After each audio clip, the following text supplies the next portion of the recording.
الذين آمنوا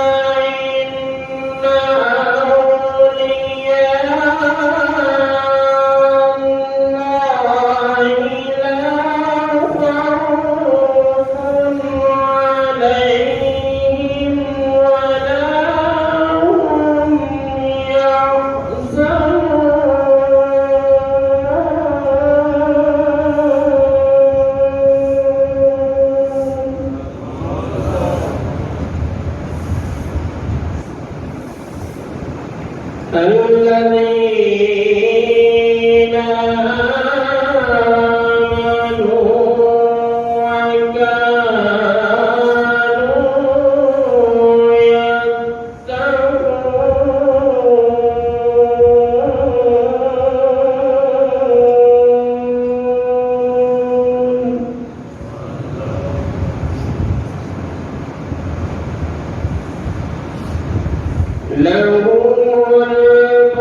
يتقون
لهم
پڑھیے مولا یا صلی وسلم دائما ابدا علی حبیبک خیر الخلق کلہم مولا یا صلی وسلم دائما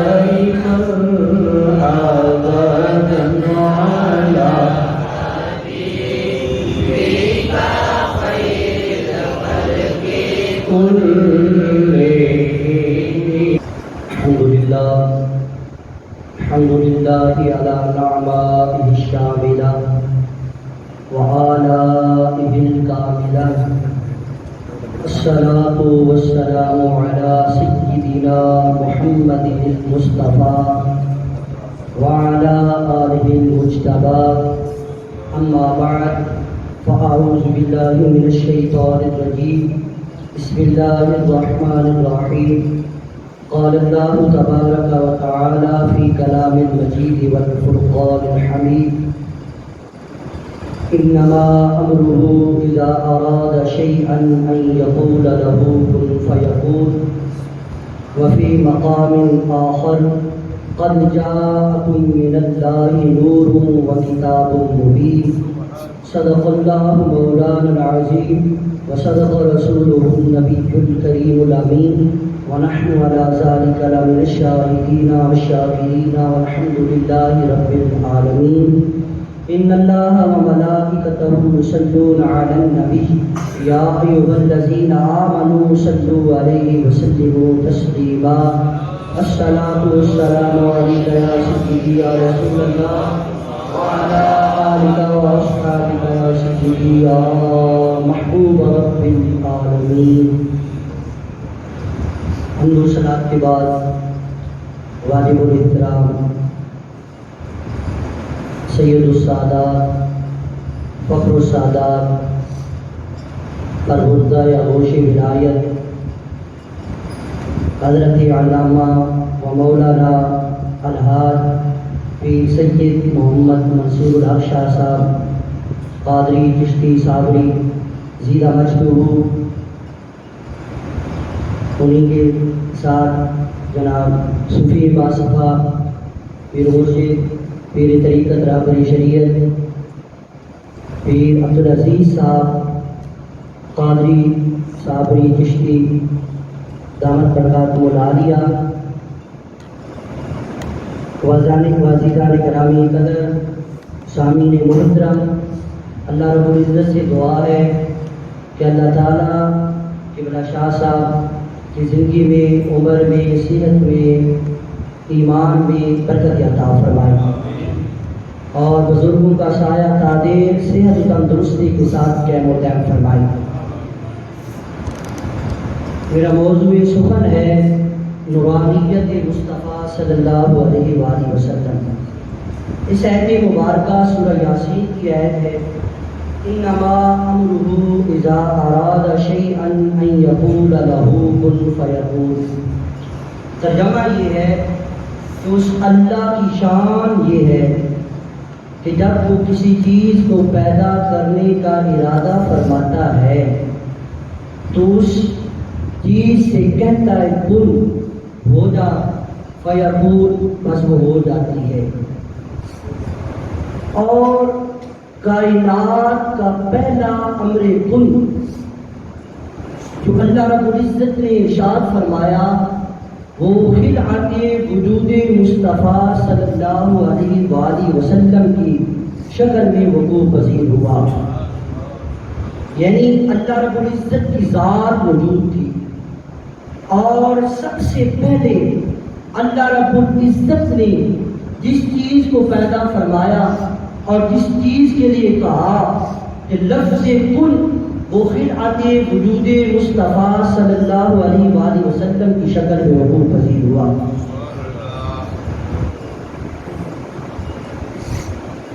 انما امرہ میں اس اللہ کی شان ہے کہ جب وہ کسی چیز کو پیدا کرنے کا ارادہ فرماتا ہے تو اس سے کہتا ہے ہو جا، بس وہ ہو جاتی ہے. انما امرہ میں اس کی شان ہے اور ارادہ میں اللہ کے ارادے کا ذکر ہے اور شیئن میں اللہ رب العزت کی چاہت کا ذکر ہے. اب معنی یہ بنا کہ ارادہ کا معنی چاہنا اور شیئن کا معنی بھی ہے جانا. تو اب معنی یہ بنا کہ جب اللہ رب العزت نے اپنی چاہت کو چاہا اور اس چاہت سے کہا اے چاہت تو جو ابھی تک پردہ میں چھپی ہوئی ہے پردہ ہٹا کر ظاہر ہو جا، تو وہ مصطفیٰ کی شکل میں وقوع پذیر ہو گئی. وہ مصطفیٰ کی شکل میں وقوع پذیر ہو گئی. یہاں شیئن شاہ موجود ہے علماء کرام. شیئن یہ چیز کو کہا جاتا ہے، کوئی چیز. اور یہ سوال پیدا ہوتا ہے کہ شیئن کوئی چیز یہ بس بھی ہو سکتی ہے، اور ذات بھی ہو سکتی ہے۔ اب اگر ہم یہاں شیئن سے مراد وصف لیں تو اللہ کے پیارے حبیب کی ذات تو ذات مصطفیٰ ہے۔ تو یہاں علماء وہ فرماتے ہیں یہاں شیئن موصوف ہے، اور بعد والا جملہ ان یقول لہ کن فیکون یہ صفت واقع ہو رہا ہے، اور عربی لغت کا قاعدہ ہے کہ موصوف ہمیشہ ذات ہوتا ہے۔ جس طرح کوئی حافظ ہے تو حافظ ہونا اس کی صفت ہے، عالم ہونا انسان کی صفت ہے، علم ذات نہیں ہے، علم ایک وصف ہے۔ حفظ اور حافظ قرآن ہونا ایک وصف ہے، اس کو قرآن یاد ہے، قاری ہونا ایک وصف ہے، ذات نہیں ہے۔ تو یہاں علماء فرماتے ہیں شیئن موصوف ہے، عربی لغت کا قاعدہ ہے موصوف ہمیشہ ذات ہوتا ہے، اور بعد والا جملہ یقول لہ کن فیکون گویا پتہ یہ چلا کہ اللہ رب العزت جس چیز کا ارادہ فرما رہا ہے وہ کوئی وصف یا صفت نہیں ہے، بلکہ وہ تو ذات ہے، اور ذات مصطفیٰ صلی اللہ علیہ وسلم ہے۔ وہ ذات ہے اور ذات مصطفیٰ صلی اللہ علیہ وسلم ہے۔ آئیے اب لفظ کن کیا ہے؟ لفظ کن دو حرف سے بنا ہے، ایک حرف ہے کاف اور دوسرا حرف ہے نون۔ اب کاف اور نون کیا ہے؟ علماء محدثین فرماتے ہیں کاف سے مراد ہے کتاب اور کلام اللہ، اور نون سے مراد ہے نور مصطفیٰ صلی اللہ علیہ وسلم۔ جس طرح اللہ نے قرآن میں فرمایا قد جاءکم من اللہ نور وکتاب مبین، تحقیق تمہارے پاس اللہ کی طرف سے نور آ چکا اور روشن کتاب آ چکی۔ اور حضرت عبداللہ بن عباس رضی اللہ تعالیٰ عنہما آپ اس کی تفسیر میں فرماتے ہیں کہ قد جاءکم من اللہ نور سے مراد رسول یعنی محمد مصطفیٰ صلی اللہ علیہ وسلم کی ذات اقدس ہے۔ اور تفسیر خازن کے اندر امام خازن فرماتے ہیں قد جاءکم من اللہ نور انما یعنی محمدا انما سماه اللہ نورا لانه یهتدی به کما یهتدی بالنور فی الظلام۔ اب قرآن کہتا ہے نور والقلم وما یسطرون ما انت بنعمت ربک بمجنون۔ یہاں نور سے مراد علماء فرماتے ہیں نور سے مراد کی نور مصطفیٰ ہے، اور اس آیت میں نور جو ہے نور مصطفیٰ کا استعارہ ہے۔ معزز سامعین، ایک تھا ذات خدا اللہ کی ذات یعنی چاہنے والا، اور دوسرا ہے چاہ جانے والا۔ ایک وہ نور تھا جو ذات خدا، اور ایک وہ نور جو ذات مصطفیٰ۔ ابھی تک اس ذات کو دیکھنے والا کوئی نہ تھا، تو امام قسطلانی امام عبد الرزاق کے حوالہ سے المواہب الدنیا کے اندر امام عبد الرزاق کے حوالہ سے حضرت جابر کی روایت نقل فرماتے ہیں کہ جب حضرت جابر نے رسول اللہ صلی اللہ علیہ وسلم کی بارگاہ میں عرض کی کہ یا رسول اللہ صلی اللہ علیہ وسلم اللہ رب العزت نے سب سے پہلے کس چیز کو تخلیق فرمایا، تو حضور نے فرمایا یا جابر ان اللہ خلق قبل الاشیاء نور نبیک من نورہ۔ فرمایا اے جابر اللہ رب العزت نے سب سے پہلے تیرے نبی کے نور کو اپنے نور سے پیدا فرمایا۔ مشیت اس دین تک جا کہ میں اپنے پیارے حبیب کے نور کو پیدا فرماؤں، تو فرمایا اس وقت نہ لوح تھی، نہ قلم تھی، نہ جنت تھی، نہ دوزخ تھی، نہ فرشتے تھے، نہ آسمان تھے، نہ جن تھا، نہ انسان تھے، کچھ بھی نہ تھا، نہ سورج تھا، نہ چاند تھا، جب اللہ رب العزت نے تیرے حبیب کے نور کو اپنے نور سے پیدا فرمایا۔ یا جابر ان اللہ خلق قبل الاشیاء نور نبیک من نورہ، اللہ رب العزت نے تیرے نبی کے نور کو اپنے نور سے پیدا فرمایا ہر چیز سے پہلے۔ اور پھر اللہ رب العزت نے چاہا ایک چاہنے والا اور ایک چاہا جانے والا، لیکن ابھی تک اس ذات کو دیکھنے والا کوئی نہ تھا۔ تو اللہ کے امام قسطلانی لکھتے ہیں اور بھی تفاسیر کے اندر اس حدیث پاک کی بڑی تفسیر بیان ہوئی ہے، اور فرماتی ہیں کہ اللہ رب العزت نے پھر سرکار کے نور کے 4 حصے فرمائے، یعنی تقسیم کیا سرکار کے نور کو 4 حصے۔ پہلے حصے سے اللہ رب العزت نے قلم بنایا، پیدا کیا، یعنی سرکار کے نور سے اللہ رب العزت نے قلم کو پیدا فرمایا، اور سرکار کے نور کے دوسرا حصہ سے اللہ رب العزت نے جو ہے وہ لوح کو پیدا کیا، اور تیسرے حصہ سے اللہ رب العزت نے عرش کو پیدا کیا، اور پھر چوتھا حصہ جو ہے اس کو مزید اللہ رب العزت نے ڈیوائڈ اور تقسیم کیا. تو پہلے حصہ سے اللہ نے حاملان عرش کو بنایا اور دوسرے حصہ سے اللہ رب العزت نے کرسی کو پیدا کیا اور تیسرے حصہ سے اللہ نے باقی ملائکہ کو جو ہے وہ پیدا فرمایا. پھر چوتھے حصہ کو اللہ نے مزید 4 حصوں میں تقسیم کیا. تو پہلے سے آسمان، دوسرے سے زمین اور تیسرے سے جنت اور دوزخ کو پیدا کیا. الغرض کائنات کا ذرہ ذرہ اللہ رب العزت نے نور مصطفیٰ سے پیدا کیا اور کائنات کی اصل اللہ رب العزت نے اپنے پیارے حبیب کو بنا دیا. اس لیے میرے پیارے آقا فرماتے ہیں، حدیث پاک ہے، سرکار فرماتے ہیں انا من نور اللہ، فرمایا میں اللہ کے نور سے ہوں. والخلق كلهم من نوری، فرمایا ساری مخلوق میرے نور سے ہے. انا من نور اللہ، فرمایا میں اللہ کے نور سے ہوں. والخلق كلهم من نوری، اور ساری مخلوق میرے نور سے ہے. فرمایا میرے ظہور کا سبب اللہ کا نور بنا اور ساری مخلوقات کے ظہور کا سبب میرا نور بنا. اگر اللہ کا نور نہ ہوتا تو میں نہ ہوتا، اگر میرا نور نہ ہوتا تو ساری مخلوقات نہ ہوتی. تو پتہ یہ چلا ساری کائنات کے پیدا کرنے کا سبب نورانیت مصطفیٰ ہے. اللہ رب العزت نے اگر کائنات میں ایک ذرہ پیدا کیا ہے تو وہ نور مصطفیٰ سے پیدا کیا ہے. مدر سامع اسری حضرت آمنہ رضی اللہ تعالی عنہ آپ فرماتی ہیں کہ جب اللہ کے پیارے حبیب کی آمد ہوئی تو فرماتی خرج منی نور، مجھ سے نور نکلا. اور پھر اس نور کی برکت کیا تھی؟ اس نور کی برکت یہ تھی، آپ فرماتی ہیں میں مکہ کی، حضرت آمنہ رضی اللہ تعالی عنہ مکہ کی سرزمین میں تھی اور حجرہ مبارک میں تھی، کمرہ مبارک میں، اور وہاں حضور کی پیدائش ولادت ہوئی. آپ فرماتی خرج منی نور، مجھ سے نور نکلا.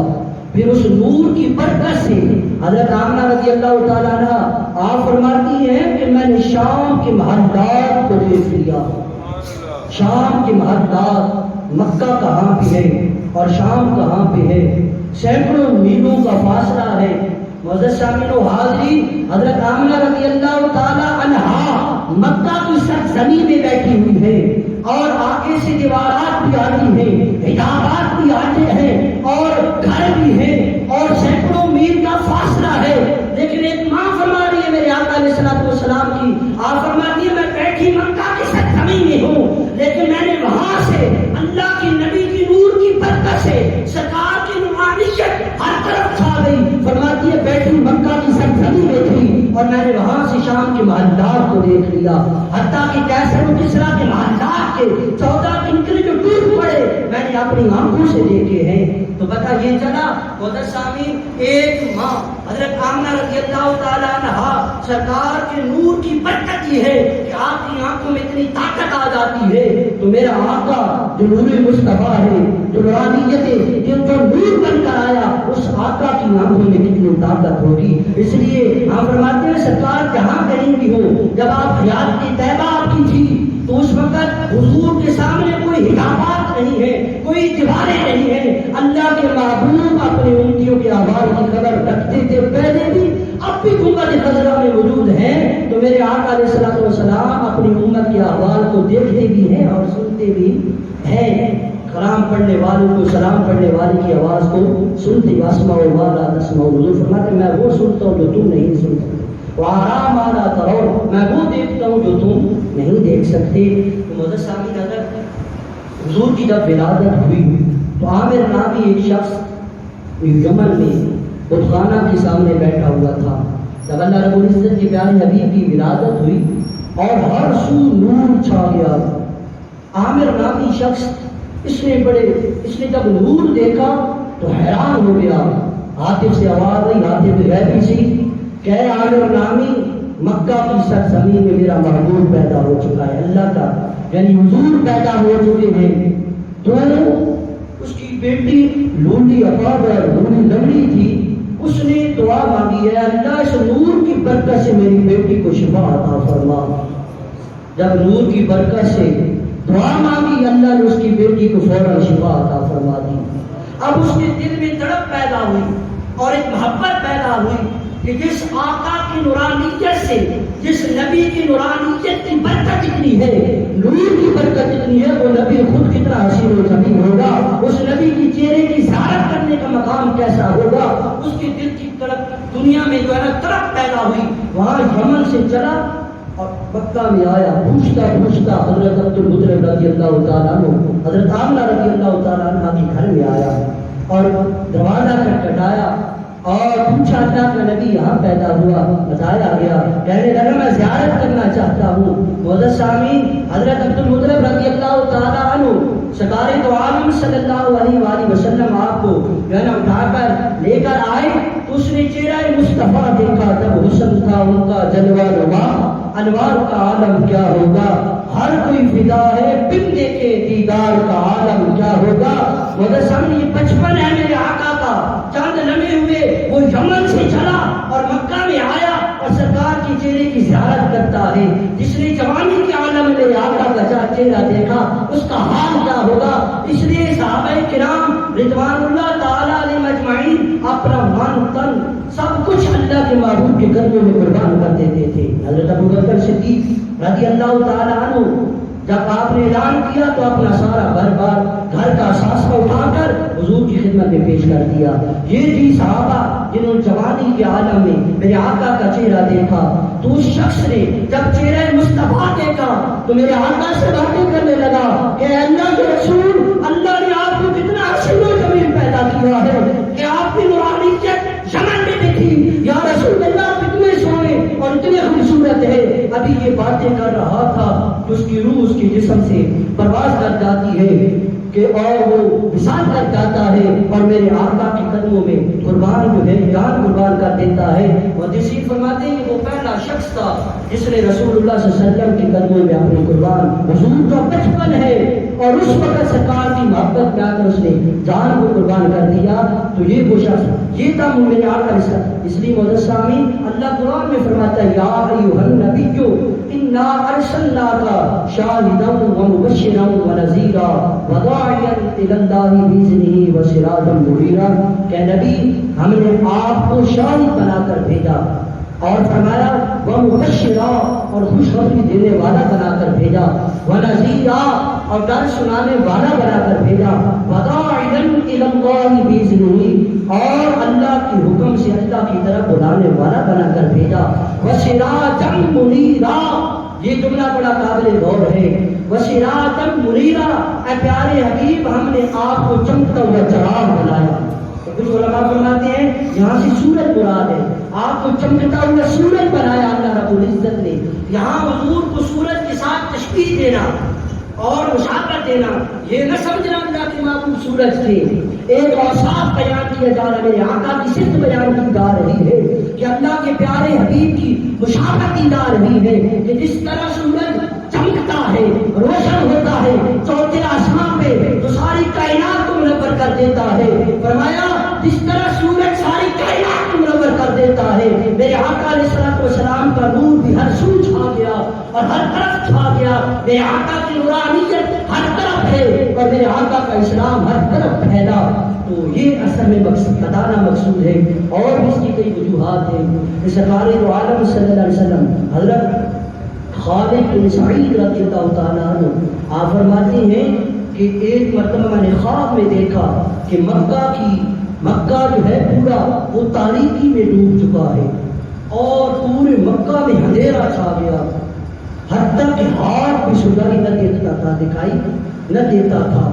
فرماتے ہیں میں جو ہے نا اچانک کیا دیکھتا ہوں کہ زمزم کی کنواں سے ایک نور نکلا، اور جب وہ نور نکلا تو مکہ میں جو تاریکی چھائی ہوئی تھی وہ ساری تاریکی ختم ہو گئی، اندھیرا ختم ہو گیا اور مکہ جو ہے وہ نورانیت سے جگمگا اٹھا۔ فرماتے ہیں وقت گزرتا گیا، زمانہ گزرتا گیا، گھڑیاں گزرتی گئی، جب حضور کی بعثت ہوئی تو میں نے پھر سرکار سے ریکویسٹ کیا اور عرض کی یا رسول اللہ صلی اللہ علیہ وسلم ایک مرتبہ مجھے خواب آیا تھا کہ مکہ پورا تاریکی میں ڈوب چکا ہے، اندھیرا چھا چکا تھا، اور اچانک زمزم کی کنواں سے ایک نور نکلا جس کی روشنی سے سارا مکہ جگمگا اٹھا۔ تو سرکار نے فرمایا خالد بن سعید تجھے پتہ ہے وہ نور کیا ہے؟ عرض کی نہیں یا رسول اللہ. حضور نے فرمایا ذالکا، حضور نے فرمایا کہ آنا واللہ ذالک النور، فرمایا اللہ کی قسم میں ہی تو وہ نور تھا جس کی وجہ سے مکہ جگمگا اٹھا تھا. اس لیے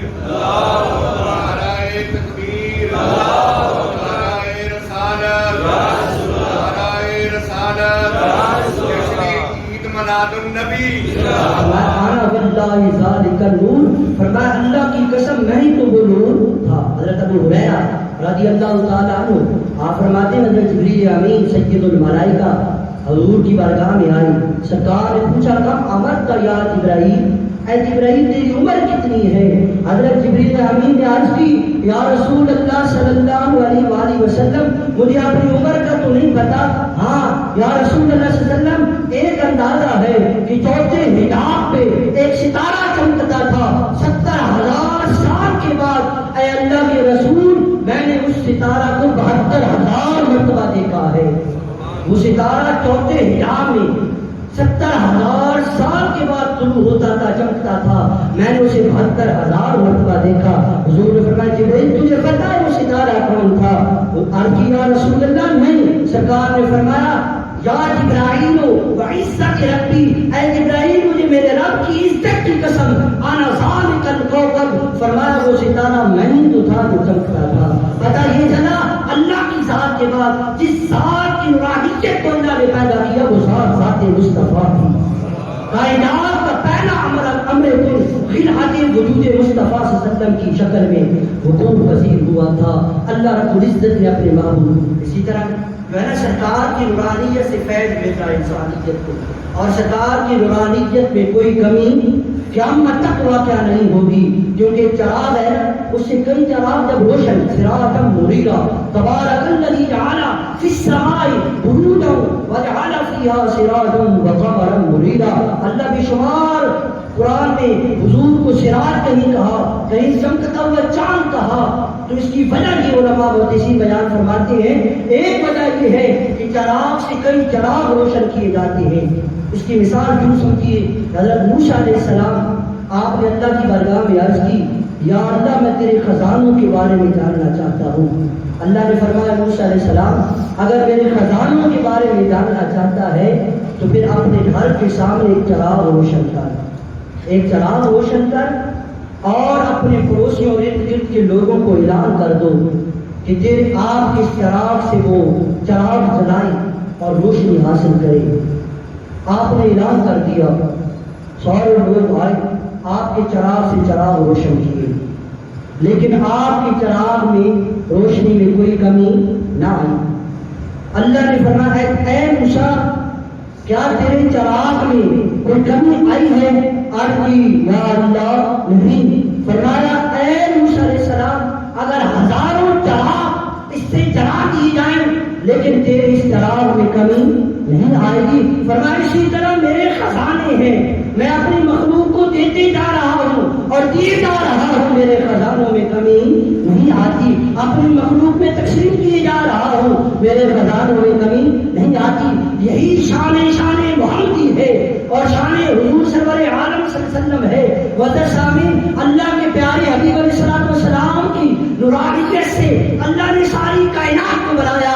اور چمک تجھ سے پاتے حضرت کو فرماتے ہیں چمک تجھ سے پاتے ہیں سب پانے والے، میرا دل بھی چمکا دے چمکانے والے. ساری کائنات میرے آقا سے روشنی لے رہی ہے اور میرے آقا کے نور کا جو ہے منبع ہے اور میرے آقا علیہ السلام کی نورانیت سے پیدا ہوئی، لیکن آقا علیہ السلام کی نورانیت اور اس نور میں کمی نہیں آئی. اس لیے میرے آقا فرماتے انا من نور اللہ والخلق كلهم من نوری. فرمایا میں اللہ کے نور سے ہوں اور ساری مخلوقات میرے نور سے ہے. آخری بات مدرسامی و حاضری، اللہ رب العزت نے اپنے پیارے حبیب لبیب آقا انعامدار حضور سرور عالم تاریخی چراغ ہے نا، چراغ کے ساتھ اللہ نے تشبیہ دی. حضرت اماں عائشہ صدیقہ رضی اللہ تعالی عنہا آپ فرماتی ہیں کہ چراغ سے تاریکی جو ہے وہ دور کی جاتی ہے. ایک دفعہ میں کپڑے اندھیری رات تھی سماعتی میں سی رہی تھی، سوئی نیچے گر گئی، گم ہو گئی. میں نے بڑا تلاش کیا لیکن سوئی نہ ملی. اتنے میں اللہ کے پیارے رسول تشریف فرما ہوئے. آپ فرماتی جب اللہ کے پیارے حبیب آئے نا فتبجلت العبرۃ بشعاع نور وجهه، آپ فرماتی ہے کہ اللہ کے محبوب کے چہرہ اقدس سے ایسی نوری شعاع نکلی کہ میں نے اپنے گم شدہ سوئی کو تلاش کر لیا، پتہ یہ چلا میرے آقا نور تھی۔ اور سورج جو ہوتا ہے نا یہ چمکتا ہے، سورج چمکتا ہے، جس کی آنکھیں ہوتی ہیں وہ سورج کے نور کو دیکھتا ہے چمکتا ہوا، لیکن جو اندھا ہوتا ہے نابینا ہوتا ہے اسے سورج کی روشنی دکھائی نہیں دیتی۔ متسامین اسی طرح میرے آقا علیہ الصلوۃ والسلام نور ہے، اور جس کے سینہ میں ایمان ہے میرے آقا علیہ الصلوۃ والسلام کی نورانیت اسے نظر آتی ہے۔ اور حضرت ابوبکر صدیق رضی اللہ تعالی عنہ جیسی نگاہیں میرے آقا علیہ الصلوۃ والسلام کو دیکھتی ہے اور نورانیت نظر آتی ہے۔ ابو جہل کے اندر ایمان نہیں تھا، اس کو میرے آقا علیہ الصلوۃ والسلام کی نورانیت نظر نہ آئی۔ مولانا روم مسلم شریف کے اندر ایک مولانا روم مسلم شریف کے اندر یہ بیان فرماتی ہے کہ لیلا جو ہے مرتبہ بادشاہ کے دربار کے پاس سے گزری اور درباری جو ہے وہاں موجود تھے، انہوں نے دیکھا لیلا جا رہی ہے اور انہوں نے بادشاہ کو فوراً اطلاع دی کہ بادشاہ لیلا جو ہے ہمارے آپ کے دربار کے پاس سے اور محل کے پاس سے گزر رہی ہے۔ اس نے کہا پھر کیا کروں؟ انہوں نے کہا جی لیلا ایک ایسی عورت ہے جس نے قیس نامی شخص، اس کو مجنون کہا جاتا تھا کیونکہ پاگل ہو چکا تھا، ویسے اس کا نام قیس تھا، اس نے اس کو پاگل بنا دیا ہے اپنے عشق میں اور محبت میں، اور وہ جو ہے دیوانہ بن چکا ہے اس کی محبت میں۔ انہوں نے کہا اچھا اسے کہا بلاؤ اسے، اور درباریوں نے اسے کہا لیلا تجھے بادشاہ بلاتا ہے۔ وہ لیلا کو درباری بادشاہ کے پاس لے کر آئے، اور بادشاہ نے جب اسے دیکھا تو کہنے لگا اے عورت تیرے پاس حسن و جمال بھی نہیں، نہ تیری سی خوبصورتی ہے تیرے اندر، تو نے ایک شخص قیس نامی شخص کو اپنا دیوانہ بنا دیا ہے، پاگل بنا دیا ہے، وجہ کیا ہے؟ تو لیلا خاموش کھڑی تھی۔ اس نے بار بار اصرار کیا کہ اے لیلا تیرے اندر کیا ہے؟ تیرا حسن بھی نہیں جمال بھی نہیں ہے۔ تو لیلا کہنے لگی بادشاہ میں تجھے جواب اس وقت دوں گی جب تو مجنوں اور قیس کیسی آنکھ لا، اور پھر دیکھنا کہ میرے حسن و جمال کا عالم کیا ہے۔ جب سامعین مولانا روم مسلم شریف کے اندر یہ بیان فرماتے ہیں لوگوں جس طرح لیلا کو دیکھنے کے لیے مجنون کی آنکھیں چاہیے، اسی طرح میرے آقا کو دیکھنے کے لیے صدیق کی آنکھ چاہیے، حضرت علی کی آنکھ چاہیے، اور حضرت عثمان غنی کی آنکھ چاہیے، حضرت عمر فاروق رضی اللہ تعالیٰ عنہ کی آنکھ چاہیے۔ ابو جہل کی آنکھ میرے آقا علیہ الصلوۃ والسلام کی بشریت تک جائے گی، لیکن حضرت ابو بکر صدیق رضی اللہ تعالیٰ عنہ کی آنکھ میرے آقا علیہ الصلوۃ والسلام کی نورانیت تک جا کے پہنچی۔ ہے نظر میں فرق بڑا، وہ نور آنکھ کا نور ہے، جو تیری نظر میں نہ آ سکا تو تیری نظر کا قصور ہے۔ یہ نظر کا فرق ہے، یہ ذوق کا تفاوت ہے۔ آپ بڑے حیران ہوتے ہیں کہ سنی علماء سرکار کی نورانیت کی بات کرتے ہیں، باقی کیوں نہیں کرتے؟ اس لیے کہ ان کا ذوق نہیں۔ ان سے کسی مردار کی بات پوچھو، پھول کی بات بلبل سے پوچھو، چاند کے حسن اور حضور چاند کے حسن کی بات چکور سے پوچھو، میرے آقا کی نورانیت کی بات کسی سنی سے پوچھو، کسی عاشق سے پوچھو، کسی ولی سے پوچھو، میرے علی سے پوچھو، جماعت علی سے پوچھو، داتا مخدوم علی سے پوچھو، پاک پتن کی گلی سے پوچھو، خواجہ ہند الولی سے پوچھو، یا پھر غوث علی سے پوچھو، یا پھر مولا علی سے پوچھو۔ جب چہرہ مصطفیٰ دیکھا تو پکار اٹھے لم ارى قبلہ ولا بعد مثلہ۔ اے لوگوں کیا پوچھتے ہو تم؟ جب سے چہرہ مصطفیٰ دیکھا ہے، سرکار کے چہرے پہ نورانیت کتنی تھی کہ اس جیسا چہرہ نہ پہلے دیکھا ہے نہ بعد میں دیکھا ہے۔ وآخر دعوانا الحمدللہ رب العالمین۔